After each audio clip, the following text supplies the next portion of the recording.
never just give up. I tried a lot of things, figured out a lot of ways to fail. Finally, I hit on something, and by chance, it was an indirect route that I got there. I knew, I had kids of my own. They were very young. I was very engaged in my children's upbringing. I changed many thousands of diapers myself. I was active in their school, not only to the point of reviewing homework when it came home out of the backpack, but I was actually the chair of the school district's parent advisory council. From the inside, I got to see how educational sausage was made. And I wound up pulling my kids out of school and homeschooling them. One of the things that I did to expand their horizons and let them, test a few different experiences was I put in a proposal with them at a low-power FM station out of Northampton, of all places. And it was accepted. Well, I'm driving my kids back and forth an hour one way, an hour back every week to do their show. And it wasn't too long, I got thinking, I said, maybe I'll put in a proposal of my own, see what happens. So I dreamed up the name Red Pill Politics, wrote up my proposal, put it in, and sure enough, they accepted it. 3.5 years I broadcasted out of Northampton. And I don't know if you're familiar with Northampton, but it's not a very constitutional friendly area. And I was a hit. I set records in fundraising.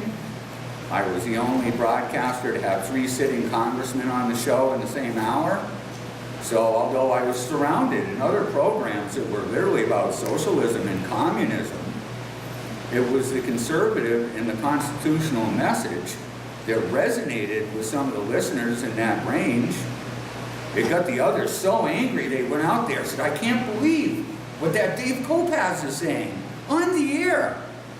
And it built a secondary wave. People just had to come in and find out what that crazy guy was saying on the airwaves. And it turned out they liked to hear what I had to say. I talked about some very uncomfortable things that you don't see on the network news. So it was an evolution. What started as a homeschool project for my children has landed me here today. I have a lot of fun. I do a weekly broadcast out on my webpage. Monthly, we try to go out and do a live recording like this. And, we're just bringing the message. And it is so important that you find these things. We can make connections to, trampling of the Constitution in all of our towns. And some of these are good-meaning people, very nice people that really want to do well, but they've been conditioned to think a certain way, to put the wrong thing ahead of them. They're not guided by God. They're guided many times by greed and agendas, is what I found. Because if people really, if their philosophies land where the Constitution and the Bible cross on any issue, that's where you'll find me. And I think that's where you'll find the broadest appeal too, and to those open-minded people out there. They need to hear that message. They need to know that that constitutional respect is still alive and well. And they just need to hear it, because for every one person that gets up there and says something, there's dozens more that are thinking the same thing and not saying it. So we must use our voices all the time. And that's what this is. My kids are grown up and out in the real world. I'm no less afraid of that world that they're about to inherit. So I've got some free time. I'm not changing diapers anymore. They're off raising their own families. I see them on holidays and get an occasional call for them. But now Dad's the wild one, and they got to try to rein me in. Good luck with that. So I want to thank you all for coming. This is a real important message that we're going to talk about today. And if you take nothing else from this, please know that you have it in you to make a difference and inspire other people around you, and especially you young folks out there. So let's get this right. Are we recording? Yeah. All right. Do this? And yes, please. All right. This is the Red Pill Politics Show. It's KrisAnne Hall, Road 50 in Monckton. Your host, Dave Kopacz. It's August 8th, 2018. 3, 2, 1. Well, howdy there, Patriots, and howdy, Camp Constitution 2018. Welcome to Red Pill Politics, the show that is not FDA approved. This can mean only one thing. Probably won't kill you, and you just might learn something. I'm your opinionated and abrasive host, Dave Kopacz, and I'd like to welcome you all to the show.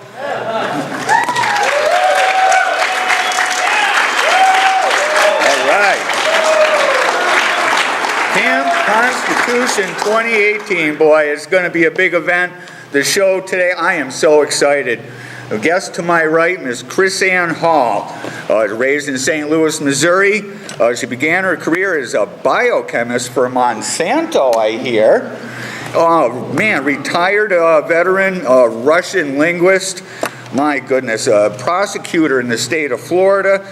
You've got a lot of experience in, boy, everything from big corporate world to litigating at the state level. I was a plumber when I was going to college, too. So. A plumber? Oh. There's nothing wrong with tradesmen. We definitely need people out there pursuing trades. Right. Everyone say hi to KrisAnne Hall. And seated to my left from over across the pond is Lord Christopher Monckton. Boy, I tell you, I have been watching this guy online. I just love what he has to say. He has been a part of the Conservative Party, who now are involved in the UK Independence Party, been a public speaker, and an inventor. This is something I did not know until recently, an inventor of the eternity mathematical puzzle. We're going to have to talk a little bit about that. And you've served as a political advisor and have a great deal of experience as a journalist as well. Say hello to Lord Monckton.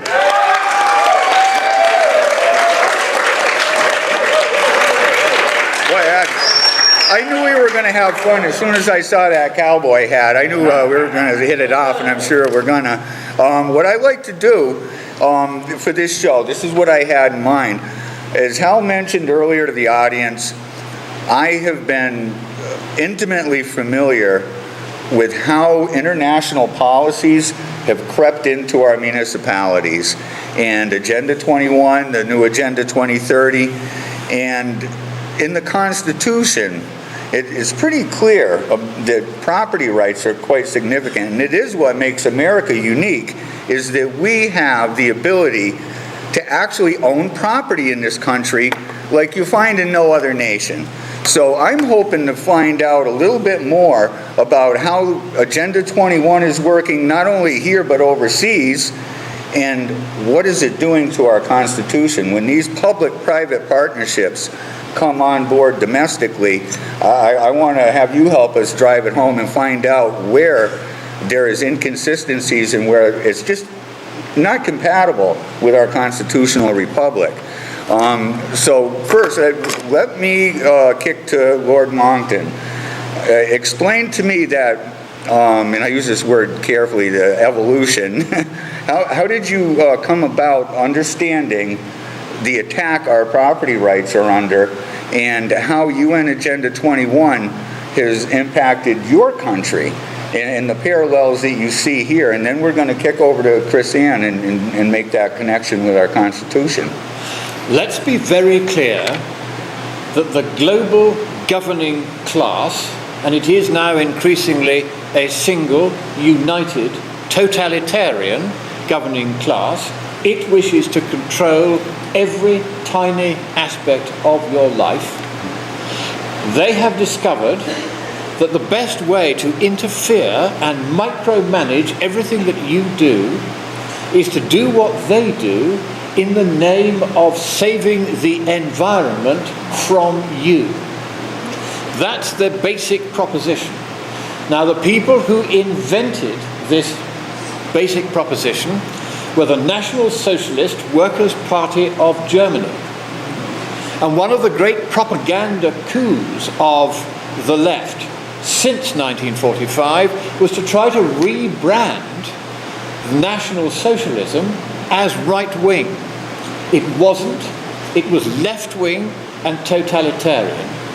And if you can bring yourself to read the deeply unpleasant book Mein Kampf by Adolf Hitler, My Struggle, you will find in there how he describes that having a policy to control the people via the environment is the most efficient way of subjugating them to the will of the governing elite. Now that lesson was learnt very well by the world's governing elite. And so when the United Nations was founded, originally as a way of keeping peace between nations by jaw rather than war, as Churchill used to put it, it then began a long process of mission creep. They began arrogating to themselves more and more powers and capacities, not least in the area of the environment. There was the Rio Earth Summit back in 1992. There was the Rio Plus 20, which I went to in 2012. And the UN began getting into the climate change story, which I've been involved in. And they began also bypassing national governments by going to local authorities and offering them money and assistance if they would set up this organization called ICLEI, which is the UN's local government arm. It was founded and managed by a communist who actually wore the hammer and sickle on his red tie. So when I use the word communist to describe the current manipulations of the United Nations in this area, I use it advisedly because the people running it have been and continue to be openly communist. And the danger that is posed to us is that if you get a communist administration, as you did under Mr. Obama, it was communist in all but name. Why do I say communist? Because its policies were communist. One of the things that Mr. Obama proudly said was that he had nationalized more of America's land and water than any previous president. And you talk about property rights, Dave, and you're quite right to talk about them, because property that you, the people, own is the greatest guarantee of your freedom. Our poet, G.K. Chesterton, put it this way. He said, "Nor will you find a finer thing, though you may search it round, than thus to stand, one's own sole king, upon one's own sole ground." Now your constitution, understanding this, said that apart from some military bases and the 10 square miles of the District of Columbia in Washington, D.C., no land should be owned by the federal government. Now it's your constitution, use it or lose it, because at the moment 36% of the land area of the United States of America is owned by the federal government and is managed by a sinister communist front organization, and I use that word communist again advisedly, which is called the Bureau of Land Management. So arrogant has this bureau become that a few years ago, on the road between Northern California and Oregon, they set up a roadblock. They stopped a truck which contained a guy called Lavoy Finicum. He was a rancher, a really good guy. He had brought up 12 children of his own. He had brought up 60 foster children on behalf of the state. He was loved by everybody who knew him. He was a sensible, level-headed, very hard-working rancher. He was doing absolutely nothing wrong. They put a roadblock just around the corner of a snowdrift where he couldn't see it. They drove him off the road into that snowdrift. They then shouted at him for 20 minutes. Then when he got out of the car with his hands up, they shot him with a rubber bullet. He put his hand down to his side because it hurt him. And then they shot him with a real bullet and killed him. And here is what happened next. There was a press conference of the local sheriff who said that they had had FBI and other special forces operatives there with the police department at this raid where they shot him. And there were journalists there, very carefully selected from the left-wing media. Well, it's not very hard to select left-wing journalists from the media these days. You find hardly anybody except left-wing journalists. Not one of those journalists during that hour-long press conference asked the obvious question, what was it that they thought Lavoie Finicum had done wrong? He was not and still has not been accused of any criminal offence. But he was shot at the instigation of the Bureau of Land Management by the FBI. The case against those who are thought to have been his killers, because of course they still haven't admitted who fired the shot, is in court at this very moment, and I've communicated with Jeanette Finicum, his grieving widow, a very, very brave and gallant lady, and just since we were here, she's in court at this moment. Now, I find it horrifying that this could have happened, and so I made some inquiries to find out why the FBI thought it appropriate to do this. And I discovered, to my horror, that James Comey, who was then the director of the FBI and has since been fired at my instigation, he was fired for the following reason. On the FBI website, there was a page, I couldn't believe it when I was told of it, but I went and looked it up, where it said this: if you say that you are a Christian, if you quote the Bible, if you quote the US Constitution, if you question any decision of the Supreme Court, if you say you don't like abortion, if you say you don't like homosexuality, if you do any of these things, then you are a terrorist and they can shoot you when they want. I couldn't believe this, but there it was on the website. I got in touch with Mr. Trump's people, and within the week, James Comey was gone. Thank God for that.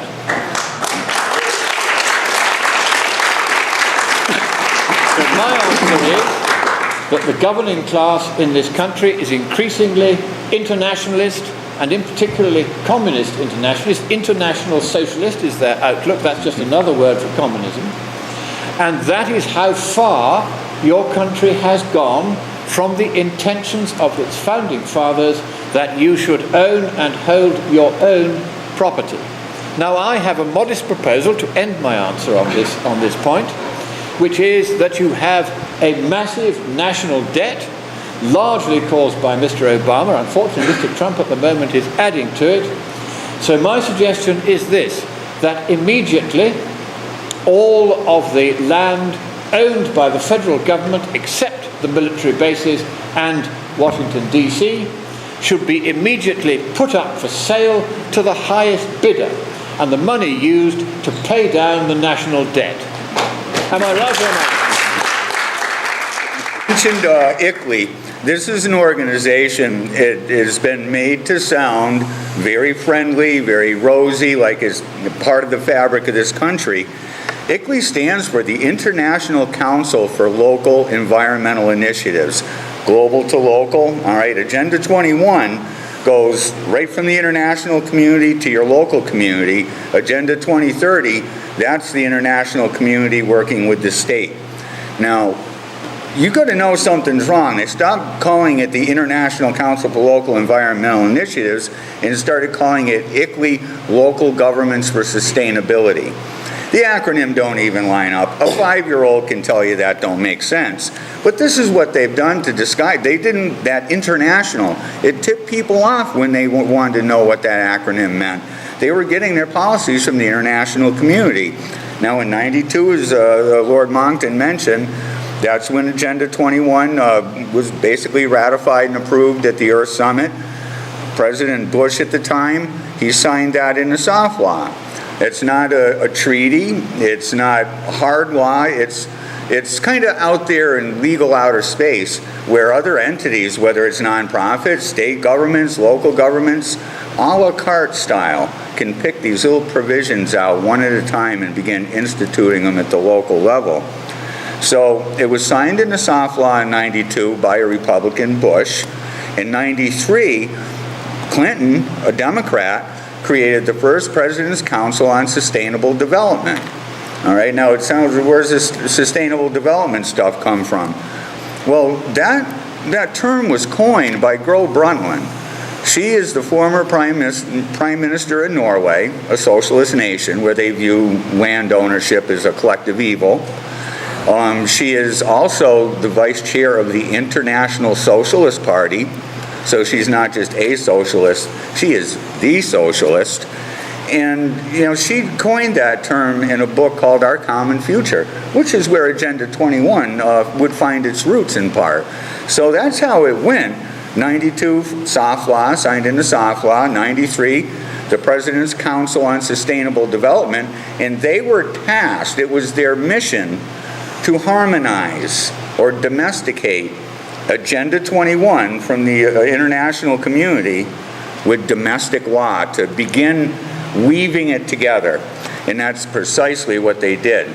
Big grant money was given to the American Planning Association in 95 to create a county plan for every county in America. And here we are now in Massachusetts. We've got a regional planning commission in every town is covered. And it's an amorphic boundary. Don't go by a Senate district or a House district or a county district. It's amorphic.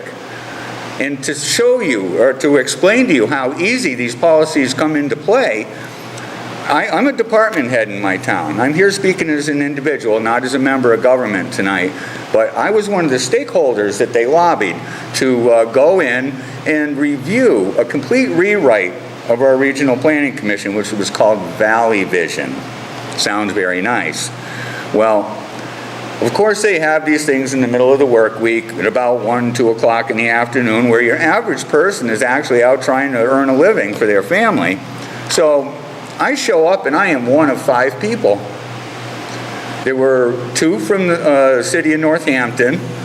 All right, they have the biggest gay pride parade in the nation. Next door to Northampton was Amherst. There were 2 representatives from Amherst. They fly the UN flag in front of their town hall. And then there was me. There was 5 people for 43 towns in my regional planning district.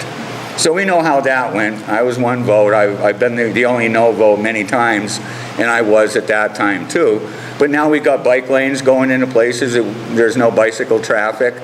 We have water use restrictions that are coming down on us. Shading, solar shading. You may be a young family, you want to put a second floor on your house. Well, if the shade from your house falls in your neighbor's yard, you are depriving them of solar access. All kinds of crazy things coming down the pike. But that's how I just wanted to connect that dot, how it got from the international community down here. And I want to make one last connection. You had mentioned a couple of things that triggered a memory. And you're exactly right. 10 Mile Square, post roads, post offices. All right, a large landscaping company could handle that. Instead, we got a Department of the Interior. Well, here's how it can go right from your backyard, and you can find this stuff. I was digging around. The Republican Party in the state of Massachusetts is hurting. And I was wondering why. So I'm looking at the top dogs, the ones that are pulling the strings. And I find that the party's general counsel, Vincent DeVito, runs a green firm. He's a lawyer. And his firm focuses on suing towns because they're not green enough. And I happened to dig up a grant application to HUD, another one of these big bureaucracies that we, the voters, can't get our hands around.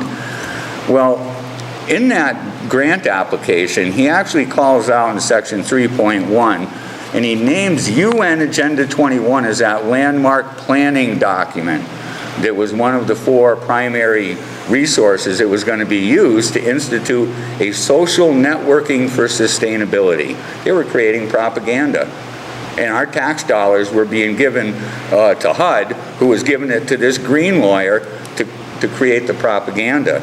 So where is Vincent DeVito today? I bird dogged that guy. I showed up with that video camera, and I bird dogged him almost everywhere he went.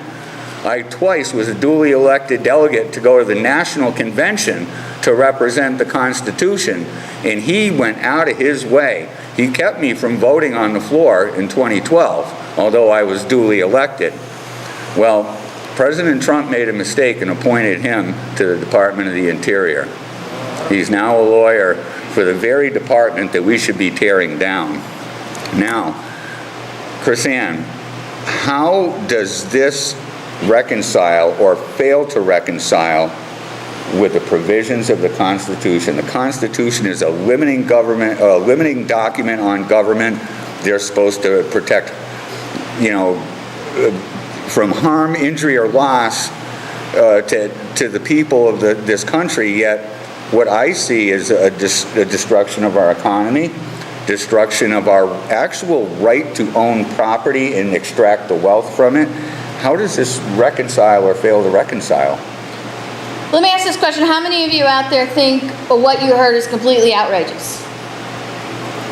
They can't see your hands raised on the TV. Thank you. All right. How many of you think that this is not even outrageous? It's incredible, it's unlawful, and it makes you mad? Yeah. All right, I don't hear enough. Are you mad about it? Are you mad about it? Yeah. Because until you get personally upset about this, there will be no fixing of this problem. Right? Yeah. Okay, as long as we sit back and we attend our meetings and we get educated and we understand what's wrong, until we actually get personally upset about this, absolutely nothing will change. Because you see, it's always somebody else's fight until you get punched in the eye. Okay? It's time for us to realize we're getting punched in the eye. So that's the first thing that needs to happen. The second thing that needs to happen is we have to realize we don't have to reinvent the wheel. We don't have to think of solutions. We don't have to invent solutions. We don't need think tanks full of people educated into ignorance devising plans for us. The solutions already exist. The drafters of our Constitution actually anticipated a day for when our federal government would escape its limited and defined boundaries, and they gave us the solutions to these problems within the writing of the Constitution itself. So our chief problem in America is, number one, we don't care enough yet. We do not personally care enough. We are filled with too many people think, well, that really doesn't affect me. I'm not a farmer. I'm not a rancher. And they don't see that everything that happens to others in America attacks the individual, especially from a liberty perspective. So number one, we don't care enough. Number two, we don't understand enough. It is one thing to carry around a pocket constitution. It's another thing to know that the government is supposed to be limited and defined. But the solution rests in actually understanding what the Constitution says itself and what the drafters of the Constitution intended when they wrote it. The problem is we work way too much on what we've been taught about the Constitution through popular education rather than what the Constitution itself says.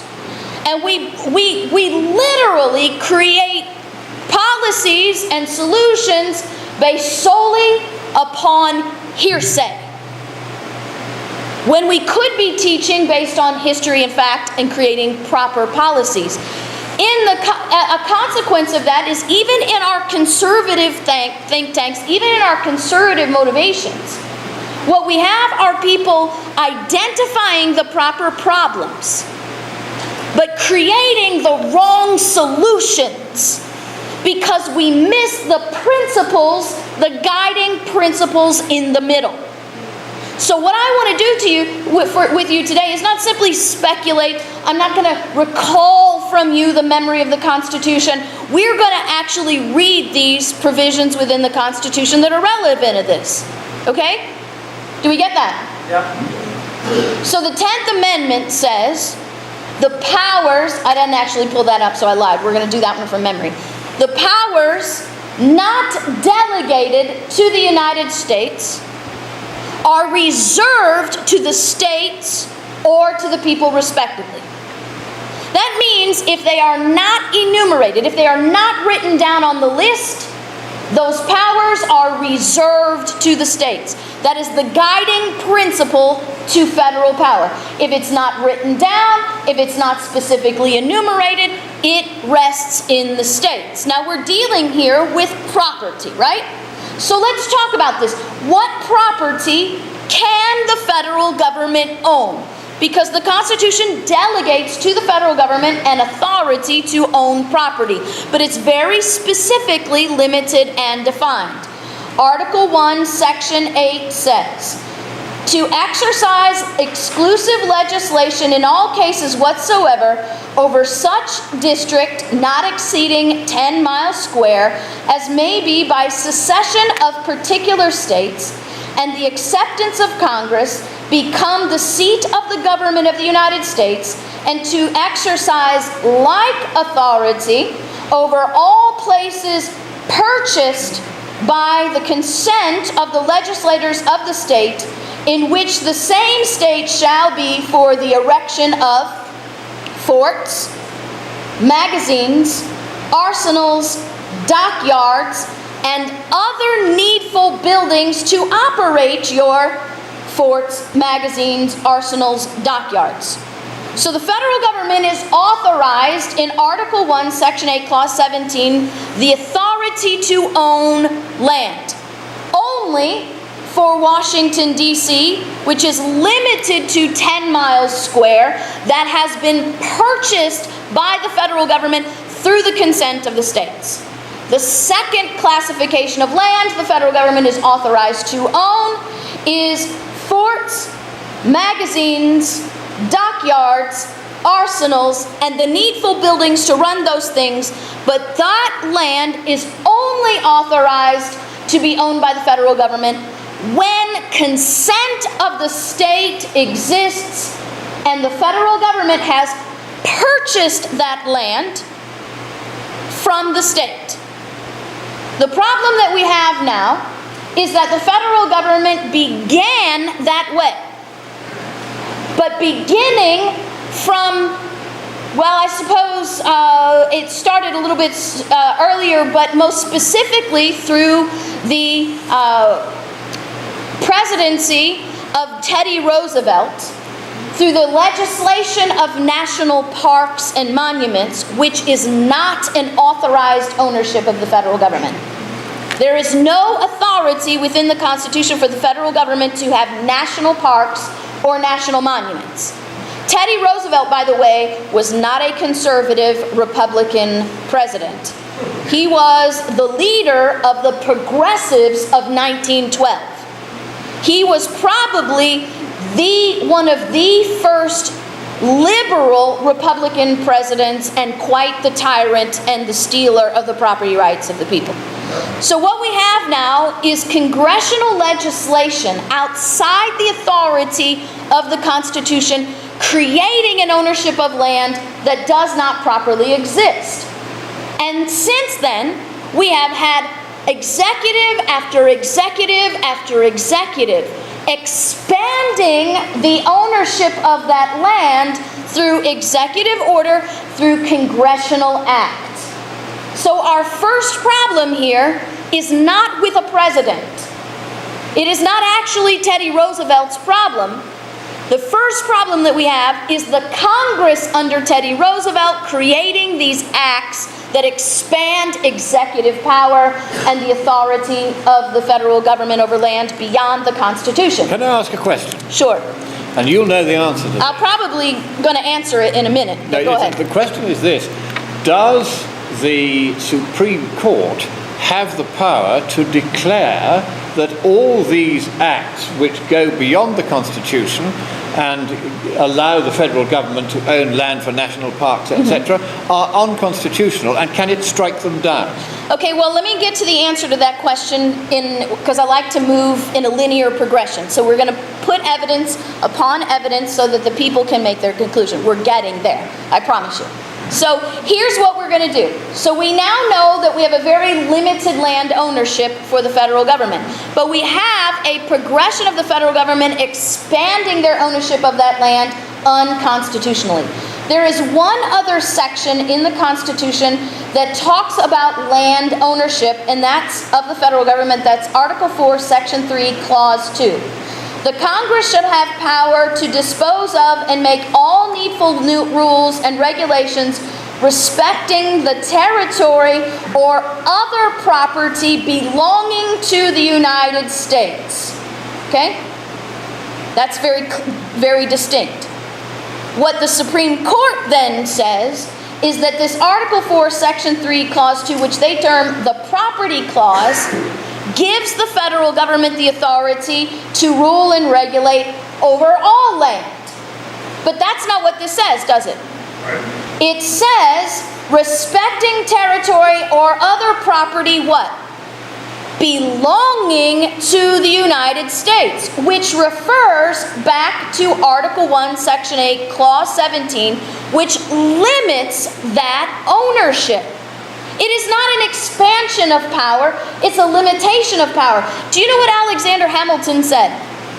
He said, why would we make a list, and this is a paraphrase, why would we make a list of enumerated powers if a general authority was implied? He said it makes the list absurd.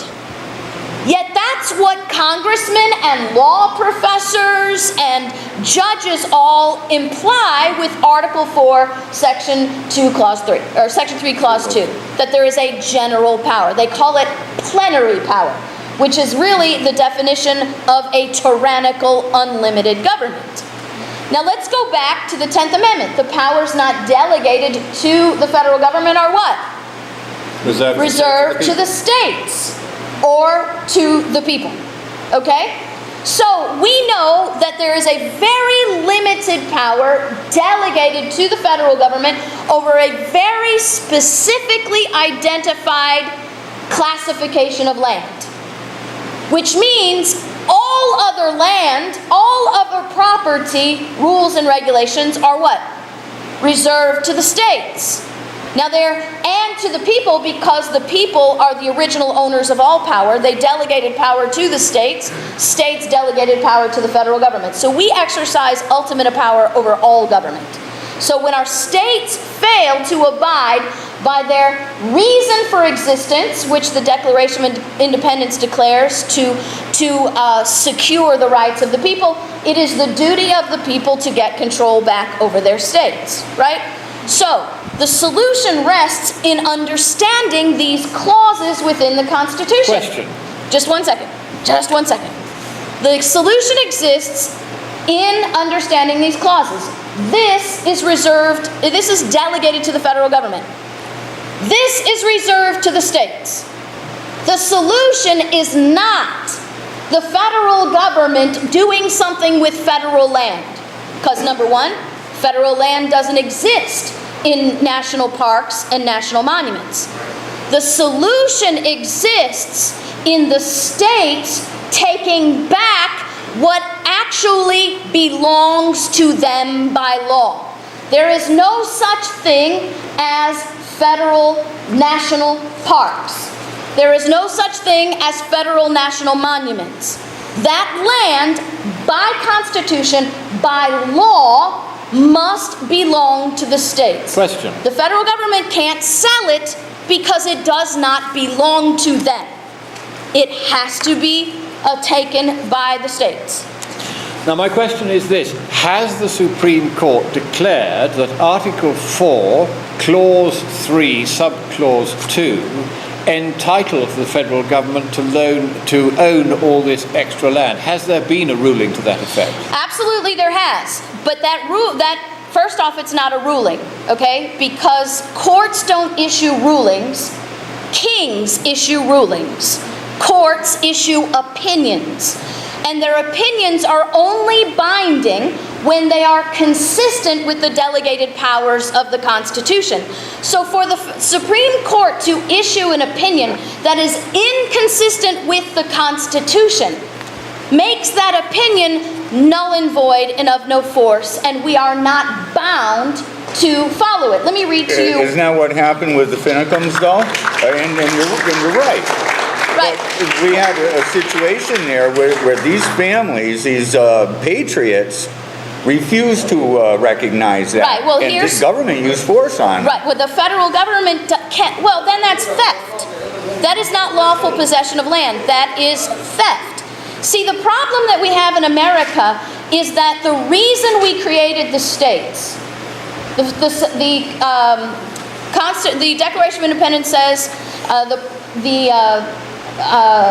we hold these truths to be self-evident that all men are created equal and endowed by their Creator with certain inalienable rights, and that to secure these rights, governments are instituted among men, deriving their just power from the consent of the governed. We created the states to secure our rights. Every time an individual is left to defend their own life, their own property from the large federal government, they're going to lose.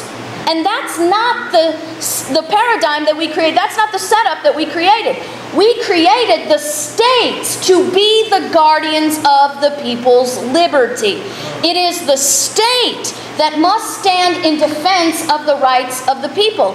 And when the states refuse to do that, they are admitting that we are no longer free citizens in a constitutional republic. We are colonists in a colony in a federal kingdom. Let me read to you one. I know we're running out of time, but let me read to you this. This is given by one of our founders by the name of James Wilson. He says, the power of the Constitution predominates. Anything, therefore, that shall be enacted by Congress contrary thereto will not have the force of law.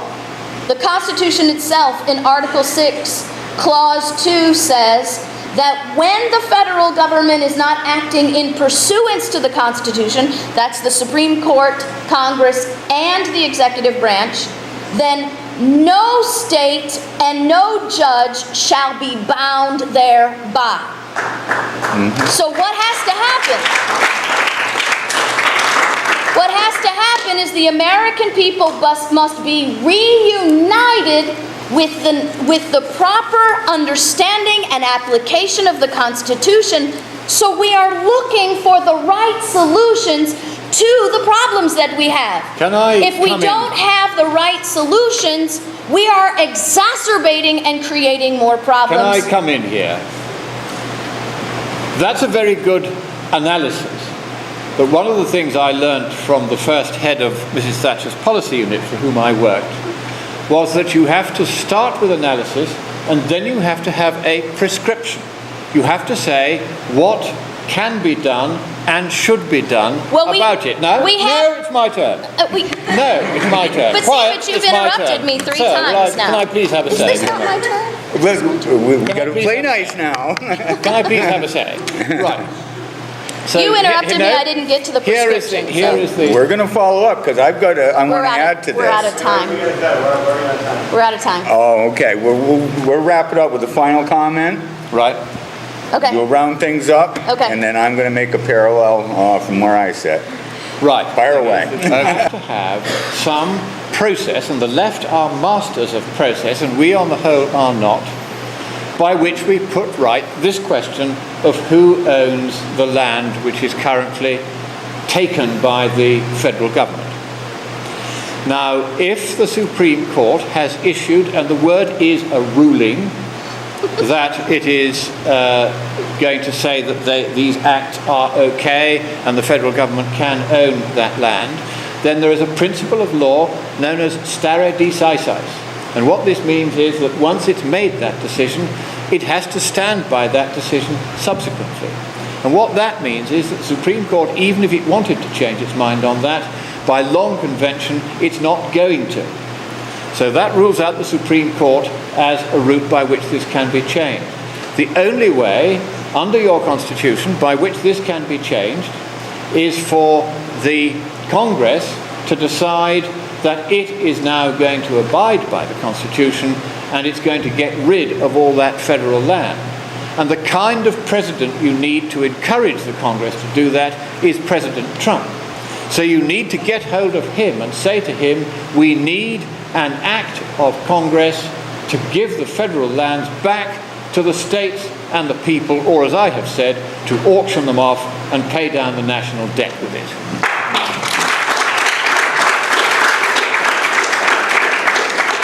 The federal government has not taken the land from the states legally. They have stolen it. Do we have to petition the thief for the return of our own property? No, we do not. Do we need to request the Supreme Court, which is a department of the thief, to give us permission? Now, America is not a monarchy. We're a constitutional republic. We are not ruled by an oligarchy of 9 black-robed judges who have the ultimate authority over what is constitutional or not. Our founders made it very clear that stare decisis, as he says, is only binding and lawful when it is consistent with the Constitution. So for the Supreme Court to issue an opinion, which it is called an opinion in our Constitution, it is called an opinion by the people who created the federal government and the Supreme Court, we have to understand that if the Supreme Court issues an opinion that is contrary to the Constitution, then that opinion itself is null and void and not binding. We don't have to, nor should we ever follow it. Our constitutional republic is created so that the states are more powerful than the central government. They are the creators of the central government. They are the delegators of power to the central government. So as the creators of the central government, we are the controllers of the central government. And when the central government acts outside the authority of the Constitution, it is the duty of the states, who is its creator, to get its creation back in line. Now, the prescription for that is not petitioning the king for mercy. The prescription is the creators take control of the creation. It's called interposition by James Madison. It's called nullification by Thomas Jefferson. And what that basically is what Alexander Hamilton says: no legislative act contrary to the Constitution can be valid. The states must step up and say, we didn't delegate this authority to you. You have no authority over this because you stole it from us. So we are now reasserting our property right over what already legally belongs to us, and you have no power over us. Donald Trump is not a king. Right. He is the second branch of government, which is the second least powerful branch of government. He cannot fix your problems. Right. Your problems must be fixed through the state and local level. Your local governments must deny federal authority within their jurisdictions. The states must deny federal authority within their states. And the people must take back what already belongs to them. You don't have to petition the thief to give you back your car. Very, very well said. We've got to bring this to a close here, but I want to point out an observation, and that is that I think the American people, and in particular the young people, they've had their minds massaged into a position where they view property rights and almost everything that is regulated in this country is a collective right. That the federal government has You say massaged, I say brainwashed. That brainwashed. That's exactly right. Another good term to use, because that's accurate. Is they are brainwashed into thinking it's the collective, and that the federal government can come in and control and regulate your land because of the water. We need to collectively protect the rights of all. Well, rights are individual. In the Constitution, they are individual, and they cannot be taken away or stripped away unless you have been convicted by a jury of your peers. But my point still stands. Unless you have a process to take this back, it isn't going to happen. And you can talk and talk and talk all you like, it isn't going to happen. Well, then the process exists, and it's already, the process exists, and it already is working. He has the influence to persuade Congress to legislate in this field. I'm not saying he'll succeed, but he will try if you ask him. And asking him is not a question of cravenly petitioning your king. He's your elected president. Surely you understand enough about the Constitution to realize that. You're going to need friends wherever you can find them. Otherwise, you're not going to get your land back. Now, I mean, we've got a horribly corrupt system, where there's no one person, no branch of government that's not affected. It's about time to burn the whole thing down and start over again. No. Before you burn it down, just realize you don't have to have congressional help to get back your property. You just take it back, because still petitioning Congress to get back what already belongs to you. Yep. Why would the thief give up what it's stolen? You don't have to do that. You simply assert what belongs to you and be done with it. Go in your own town and vote your own bylaws right out. So I want to thank both of my guests, KrisAnne Hall, Lord Christopher Monckton. Thank you very much for coming on the show. Thank all you, Camp Constitution 2018. As always, fly your flags high, keep your powder dry, love each other out there. See you at the next show. Yeah. All right. Bye-bye.